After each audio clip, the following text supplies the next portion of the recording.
Et nous sommes de retour au plateau pour la dernière partie de cette émission. Nous abordons notre quatrième sujet Togo, nouvelle constitution.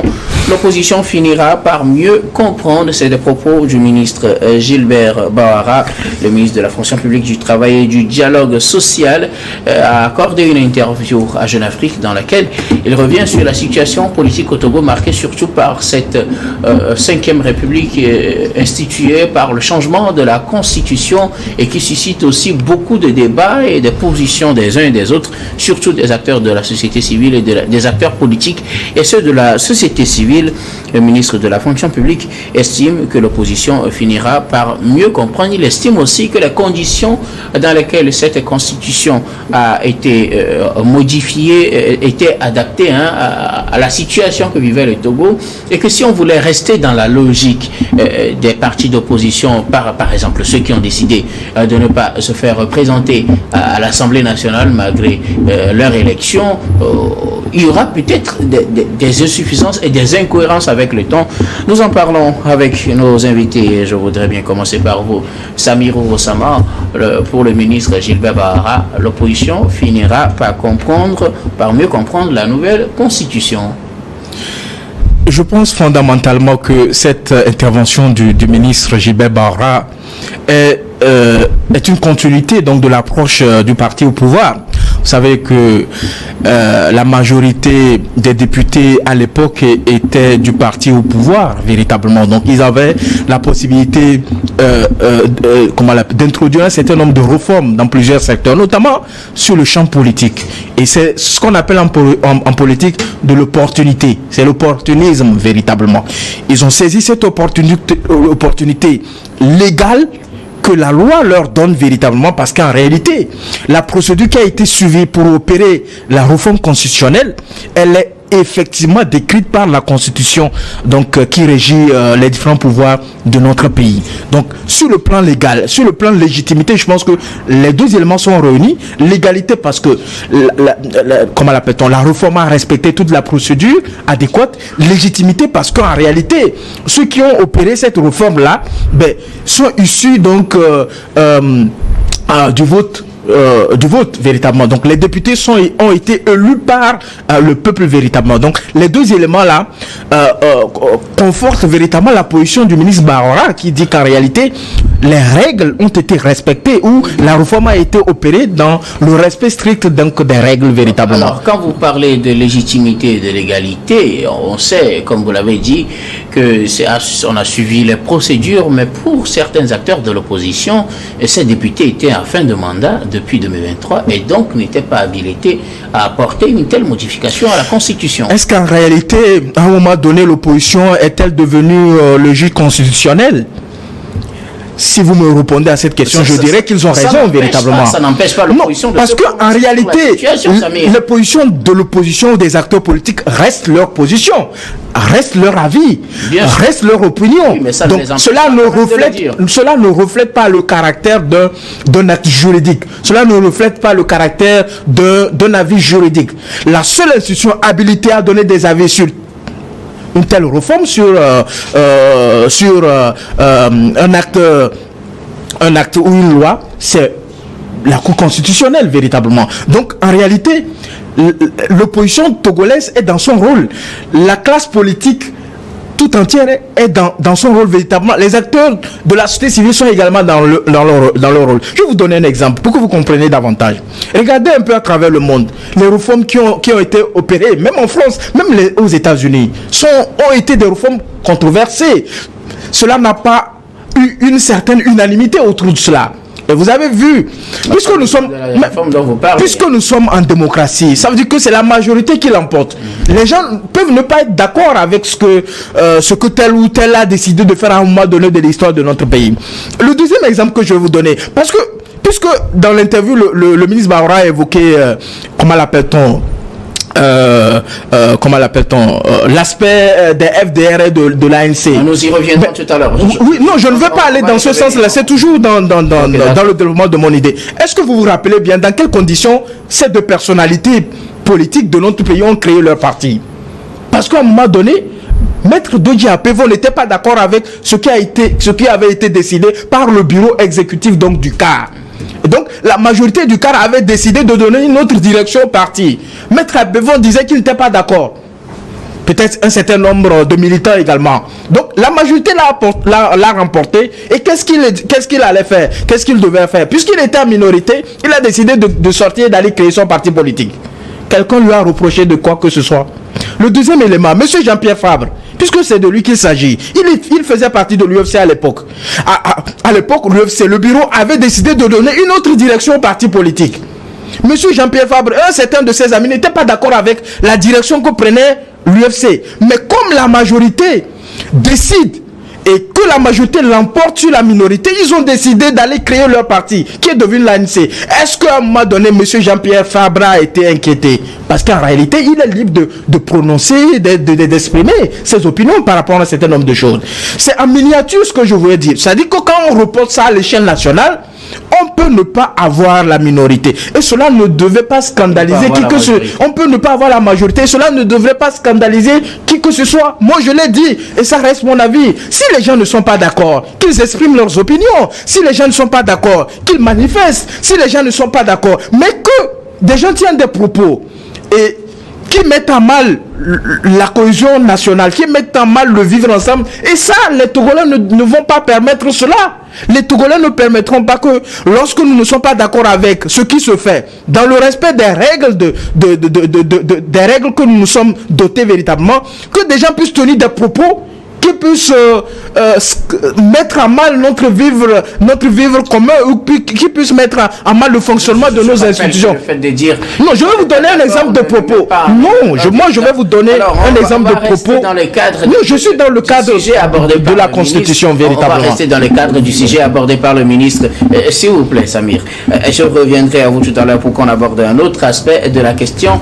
Bien avant, Firmin Teko Agbo, le ministre, est revenu, comme je le disais, sur la situation politique du Togo, surtout dominée en matière de débat par le changement de la constitution qui place le Togo sous une 5e république avec un régime parlementaire qui fait toujours débat. Le ministre a estimé que c'était adapté à la situation et que la procédure a été suivie. Oui, le ministre, il fait partie du pouvoir. Et c'est le pouvoir qui a initié ce que nous avons aujourd'hui et la constitution nouvelle, celle qui institue le régime parlementaire au Togo. Donc dans tous les États au monde, on l'a toujours dit, ceux qui sont au pouvoir, lorsqu'ils trouvent nécessaire de doter le pays d'une nouvelle constitution, ils le font parce que les textes le leur permettent véritablement. Donc pour moi, à ce niveau, il n'y a pas de problème. Et le ministre ne fera qu'à défendre la nouvelle constitution. Et contrairement à ceux-là qui sont dans l'opposition et qui ne se sentent pas trop bien dans cette constitution. En fait, c'est ça même la question. Ils se disent qu'eux, ils voient autre chose. À ce niveau, qu'est-ce que je voudrais essayer de faire observer? Vous savez, au Togo, nous avons une opposition qui est perdue. Une position qui est perdue, en fait. Qui est perdue comment? Oui, qui est perdue, qui ne se retrouve plus. Et qui ne s'est même jamais retrouvée. Parce que, vous savez, en démocratie, lorsqu'on parle d'opposition, on dit que l'opposition doit constituer une véritable alternative crédible.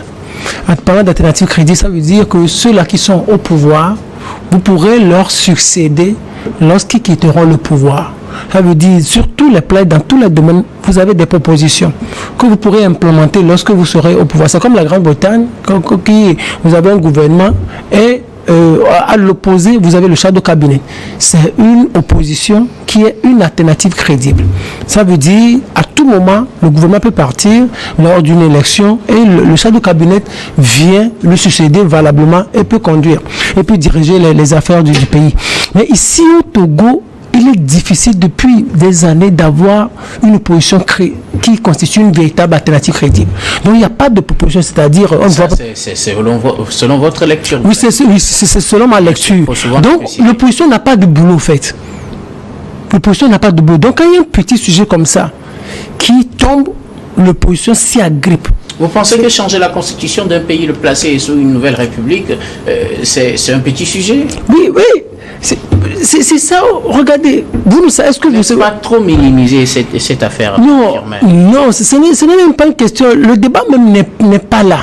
Parce qu'en réalité, on devrait tourner cette page-là parce que l'État a promulgué la Constitution. La Constitution est devenue la loi de la République. Ce n'est pas une simple loi qu'on peut du jour au lendemain retracter ou retirer de l'ordonnancement juridique du Togo.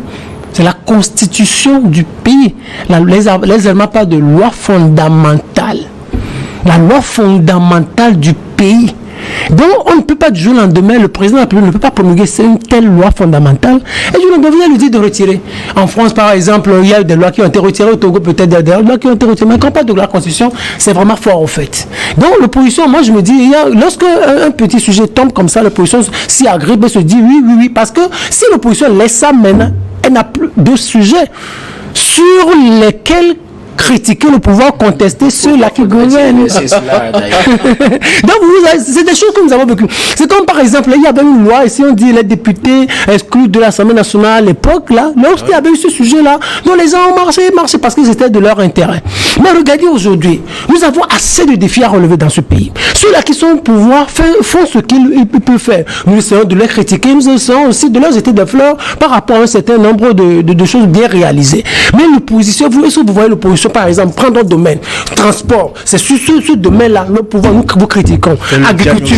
Fait le diagnostic. Le diagnostic et des propositions. Agriculture, secteur bancaire. Le domaine politique aussi est un domaine. Oui, non, j'en refuse pas. Non, la politique englobe tout ça. Si on les politiques sur le plan politique, et des critiques plutôt sur le plan politique politicienne, ça aussi c'est un domaine. Je ne refuse pas. Je ne refuse pas. Par exemple, s'il y avait tout ça là, moi je comprendrais aujourd'hui. Et il n'y a même rien. Alors que c'est nous journalistes qui faisons le boulot. C'est nous qui critiquons le pouvoir, c'est nous qui lui jetons des fleurs. Alors que l'opposition est là, elle ne sait même pas comment ce domaine-là évolue. Comme c'est la Constitution là, ça parle d'un domaine précis. Vous savez, la faiblesse de Faure Gnassingbé, elle est simple. Mais à double niveau. Le premier niveau, c'est un Gnassingbé. Et le deuxième niveau, le régime a trop duré au pouvoir. C'est ça au fait. Et quand l'opposition critique cette constitution, c'est par rapport à ces deux domaines. C'est par rapport à ces deux domaines, à ces deux volets que je viens de citer. Elle parle aussi des conditions. Hein. Oui, des conditions. Non, écoutez, des conditions, tout ça là, c'est pour agrémenter en quelque sorte. C'est pour agrémenter. Maintenant, ces deux conditions, ces deux éléments. Oui, pourquoi? Le président dit non, avec ces conditions, Gnassingbé ne va plus quitter le pouvoir. C'est Gnassingbé, le papa a fait 38 ans, le fils aussi, il a fait 20 ans. Donc, on lui laisse la main libre, il va être président du conseil, c'est fini. Il va chercher à mourir au pouvoir. Et la deuxième dit non, comme c'est un régime, même régime qui est là depuis 1967, donc si on laisse la constitution là, Gnassingbé va encore s'éterniser et donc le régime va tout durer encore au pouvoir. C'est tout ça. Vous imaginez. C'est pour ça que l'opposition se bat. L'opposition ne veut pas travailler au développement du pays ou contribuer au développement du pays. L'opposition ne vise que l'alternance, c'est-à-dire elle veut accéder au pouvoir. C'est normal. Mais du moment où vous n'avez pas encore la possibilité d'arriver au pouvoir, mais contribuer à faire améliorer les choses dans d'autres domaines.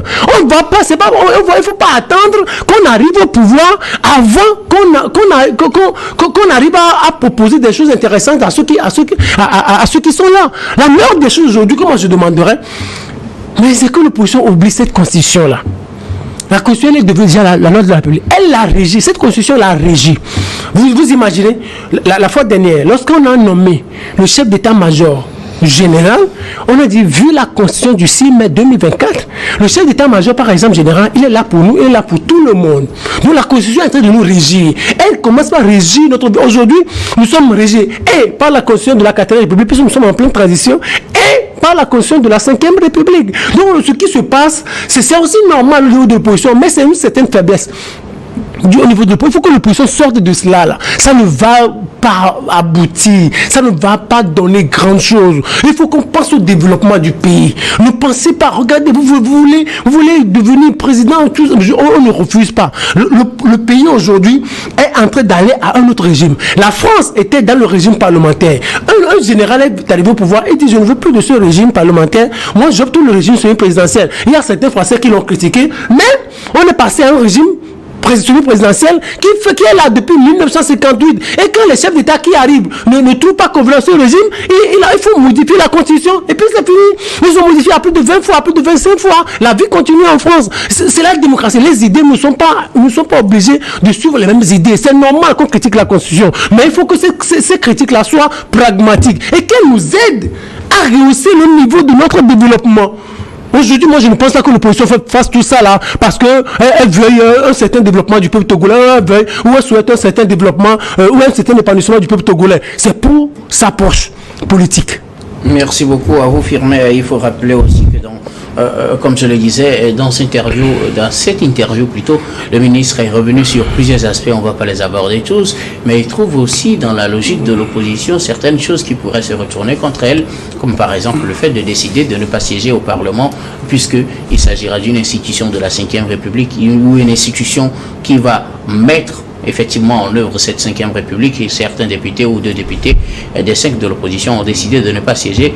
Pour le ministre, ce sera peut-être un élément qui va entrer en contradiction avec les positions de l'opposition, puisqu'elle sera obligée normalement de collaborer avec les élus ou bien les personnalités issues de cette Ve République à différents niveaux, en parlant des conseillers municipaux et des conseillers régionaux. Samir. Est-ce que vous savez que nous avons une opposition qui n'apprend jamais de ses erreurs? Nous avons une opposition qui ne capitalise pas sur un certain nombre de pratiques qu'elle a adoptées par le passé. À un moment donné, elle ne s'est plus retrouvée.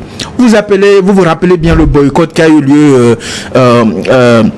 au cours de l'élection de 2019, ça, si je me rappelle bien, lorsqu'il s'était agi de renouveler donc les membres de l'Assemblée nationale. Vous vous rappelez que l'opposition à l'époque, qui sortait des manifestations de rue, avait boycotté des législatives, bien évidemment, avait boycotté donc ces élections. Par la suite, vous avez vu, l'opposition est revenue affaiblie. L'opposition est revenue affaiblie parce qu'en réalité, le recensement électoral qui avait eu lieu à l'époque, ils avaient appelé au boycott véritablement. Donc, ça a diminué leur électorat. Aujourd'hui encore, ils sont en train de commettre la même erreur. Mais est-ce pour autant qu'il faut éviter de boycotter et puis finalement sur tout ce qui se passe? C'est ce que je dis. En réalité, ils sont en train de commettre la même erreur parce qu'en réalité, à partir du 6 mai 2024, nous avons décidé... certains peuvent ne pas être d'accord, mais la majorité ont décidé d'aller dans un autre sens. Donc nous avons une nouvelle constitution qui régit donc le fonctionnement de la société togolaise. C'est le chef de l'État. Nous avons décidé parce que le chef de l'État est issu donc d'une certaine légitimité. C'est nous qui avons décidé de là où il est aujourd'hui. Je le refuse. Bien évidemment. Donc il est là pour nous servir. Il n'est pas là pour lui-même, il est là pour servir le peuple togolais, et le chef de l'État est assez humble et reconnaît cela véritablement. Donc, en réalité, ils ont décidé de ne pas siéger. C'est de leur plein droit. En réalité, mais ceux qui les ont votés, ils ont, comme le ministre l'a dit, c'est un manque de considération pour l'électorat qui a porté leur voix sur eux. Ça, c'est de un. De deux, on a dit qu'après les élections, comment l'appelle-t-on, le reste de l'argent, le financement électoral qui avait été décidé par l'État, qui allait être départagé par ceux qui ont obtenu un certain nombre de suffrages et tout ça là. Ils ne communiquent pas là-dessus. Il faut qu'ils nous disent, est-ce qu'ils ont reçu l'argent ou pas? Parce que est-ce que cela a quelque chose à voir? Ça régit également avec la Ve République, parce que à partir du moment où Monsieur Guillaume, je pense que ce n'est pas dans la Ve République que l'État a loué un parti politique. Excusez-moi, quand le ministre de l'économie et des finances va prendre un arrêté, pour décider de la répartition des fonds, mais c'est quoi on va viser? Quels sont les tests qu'on va viser? Il faut que l'opposition... Si vous parlez dans le futur, je parle dans le futur. Pour le moment, mais attendez, on sait qu'en réalité, moi je sais qu'ils doivent sortir pour nous dire est-ce qu'ils vont prendre cet argent ou pas. Ça, c'est de un. De deux, les conseillers régionaux qu'ils ont aujourd'hui, parce que la FDR ont des conseillers régionaux, l'ANC aussi a des conseillers régionaux, et nous profilons vers la mise en place du Sénat. Il faut qu'ils sortent pour nous dire aussi s'ils vont participer à l'élection sénatoriale ou pas. l'opinion doit savoir également, parce qu'ils ont communiqué qu'ils ne siégeront pas. On les a pas demandé de faire cela. Ils ont décidé, donc ils doivent sortir aussi pour nous dire. Et de 3, est-ce que les élections à venir, c'est-à-dire les municipales de 2025 et les élections à venir, c'est-à-dire à partir de 2025 en allant, est-ce qu'ils vont participer aux élections? Parce que s'ils acceptent de participer à ces élections, je pense qu'ils vont prendre la ronde devant l'opinion nationale. Ce serait, comment je vais dire ça? Vous savez, lorsque, comment l'appelle-t-on? Dans nos traditions, lorsque quelqu'un vole quelque chose et qu'il nie qu'il n'a pas volé, il nie qu'il n'a pas volé, mais on lui dit, mais tu as volé, il dit non. À un moment donné, on retrouve le bien dans sa poche. Attendez que je finisse ma parabole. On retrouve le bien dans sa poche. Vous avez vu dans les quartiers, on commence par chanter, on crie sur lui. Je pense qu'ils vont subir le même sort véritablement. Et l'Assemblée nationale a été claire, elle est ouverte. C'est pas encore tard pour qu'ils reviennent à leur sentiment et reviennent siéger au niveau de cette législature. Alors rapidement, Firmin, comme je le disais, le ministre pense que s'ils veulent rester dans leur logique, ils auront en quelque sorte des incongruités parce qu'ils seront obligés de faire certaines choses qui ne seront pas dans la logique qu'ils défendent aujourd'hui, c'est-à-dire par exemple tout ce qui concerne les conseillers régionaux, tout ce qui concerne les élus municipaux, etc., etc. Oui, vous avez bien fait de sortir ce substantif incongruité parce qu'en réalité ils vont se perdre. Vous imaginez, je dis, la loi fondamentale qui régit le pays, qui va régir le pays qui régit le pays actuellement, c'est la C92 et la C5e République. Vous imaginez, ils sont là aujourd'hui pour prendre un certain nombre de dispositions. Ces dispositions vont véritablement s'inspirer et de la Constitution de la 4e République et de la 5e République. Mais ils veulent faire quoi? Ils sont là et les élections, Samiro Sama l'a dit tout à l'heure, les élections locales qui approchent, qui s'organiseront en 2025, vont être régies, être organisées sous l'inspiration, si je peux me le permettre, sous l'inspiration ou sous la direction de la Constitution de la 5e République. Alors ils vont faire comment? Donc, je suis sûr d'une chose. Donc, si on veut passer leur logique, on doit être prêt à ça. Les Jean-Pierre Fabre, l'ANC, les FDR ne vont pas participer aux prochaines locales de 2025 parce qu'ils ne sont pas pour la constitution de la 5e République. C'est tout. Donc s'ils arrivent à faire ça, on pourrait dire bravo. Et là, ce serait la fin de leur carrière politique. Et là, on va leur dire bravo. Ils ont été soutenus dans leurs décisions et ils ont eu une certaine maturité politique. Mais les connaissants, je suis sûr que les FDR et l'ANC vont se positionner pour les prochaines locales. Et alors on va dire quoi? Donc qu'est-ce que vont dire leurs militants? Aujourd'hui, les militants vont s'embrouiller. Qu'est-ce qu'ils vont dire à leurs militants? On attendra que vienne ce moment et qu'on avise sûrement par rapport à ce qu'ils feront. Pour le moment, nous allons nous en tenir aux faits actuels. Mais pas prononcer sur ces. Mais attendez, nous sommes journalistes, nous faisons des déductions. C'est normal qu'on fasse des déductions. Il faut qu'on se projette dans l'avenir. Le journalisme aussi, c'est comme ça. On se projette dans l'avenir. Merci beaucoup à vous, Firmin Teko Agbo. Nous arrivons pratiquement à la fin de ce numéro de Regard Croisé. Mais avant de nous séparer, comme d'habitude, nous allons faire notre dernier tour de table. Et ce sera pour vos mots de fin sur un sujet de votre choix. Je commence par vous, Samiro Rossava. Comme j'ai pris l'habitude au cours de ces derniers temps d'interpeller ou de rappeler à nos concitoyens à plus de vigilance puisque nous sommes en période de vacances, je pense qu'il est important que les parents que nous sommes, les tuteurs que nous sommes, les responsables que nous sommes, que nous puissions, comment l'appelle-t-on, augmenter notre regard sur ce que les enfants font, non seulement à la maison, qu'est-ce qu'ils regardent, où est-ce qu'ils vont véritablement.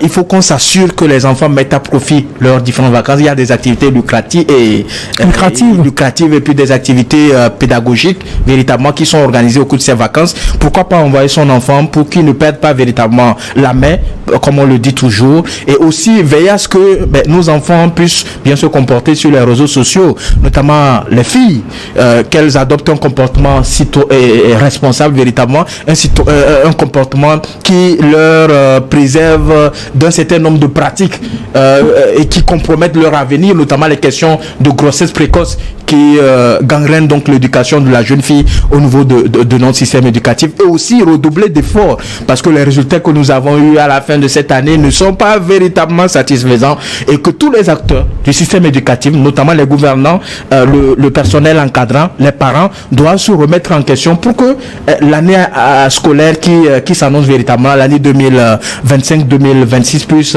être une année fructueuse et qu'on puisse reconnaître ce qu'on a toujours pensé de notre éducation, c'est-à-dire une éducation de qualité pour tous. C'est un défi, c'est vraiment la préoccupation du premier responsable de notre pays, le chef de l'État, le président Faure Gnassingbé, et chaque jour que Dieu fait, je pense que les autorités œuvrent à ce que l'éducation, qui constitue un droit fondamental, puisse être donnée à tous les citoyens donc, de ce pays. Samir Koukoussama, merci beaucoup d'avoir répondu C'est à notre toujours un invitation. plaisir. Vous êtes juriste et président de l'ICJVE, Initiative citoyenne des jeunes, la voix des enfants. Et merci Exactement. beaucoup d'être passé sur C'est toujours un plaisir. Firmin Teko Agbo, vos mots de fin. Au Nigeria, nous avons Aliko Dangote. Et nous voyons tous les problèmes qu'il traverse. Au Burkina Faso, nous avons Mamadou Boukongou de Bomof. Ce sont des talents. Au Togo. Pardon? Au Togo. Au Togo, nous avons aussi des talents. Nous avons des hommes d'affaires. Nous avons John Doe. Nous avons John Doe. Ce sont des gens qu'il faut promouvoir, qu'il faut encourager. Le Burkinabé Boukongou de Bomof, moi je voudrais qu'on l'encourage à investir davantage dans les pays dans lesquels il est déjà. Aliko Dangote aussi, qu'on fasse la même chose. John Doe aussi, avec sa compagnie Aska et autres, qu'on l'encourage, qu'on suscite d'autres talents, d'autres hommes d'affaires. C'est avec cela que nous allons construire l'Afrique. C'est avec les investissements colossaux que nous allons construire l'Afrique. Pour conclure, moi je voudrais souhaiter beaucoup de courage à nos frères du Sahel, à nos frères du Burkina Faso, à nos frères du Mali, à nos frères du Niger, qui sachent que nous les aimons et nous les embrassons. Merci beaucoup. À vous, Firmin Teko Agbo, vous êtes chroniqueur politique également, directeur du Centre de recherche et de géopolitique internationale qui porte votre nom, Firmin Teko Agbo. Merci d'être passé sur ce plateau. Merci aussi, Guimho. C'est un honneur d'être invité sur ce plateau. Et surtout de débattre avec mon cher ami Sami Orosama. C'est un débat véritablement chaleureux. Alors nous disons merci également à toutes les équipes techniques et rédactionnelles qui nous ont aidés à préparer et à présenter cette émission. Merci beaucoup à Clesson Pignanga à la réalisation, à Prudence Makoui et Soumio Wampa à la diffusion, à Fofogolo et Rebecca Besso à la caméra. Merci surtout à vous, très chers téléspectateurs, de nous avoir suivis. C'est la fin de ce numéro de Regard Croisé. Je vous retrouve demain avec le même plaisir pour un autre numéro.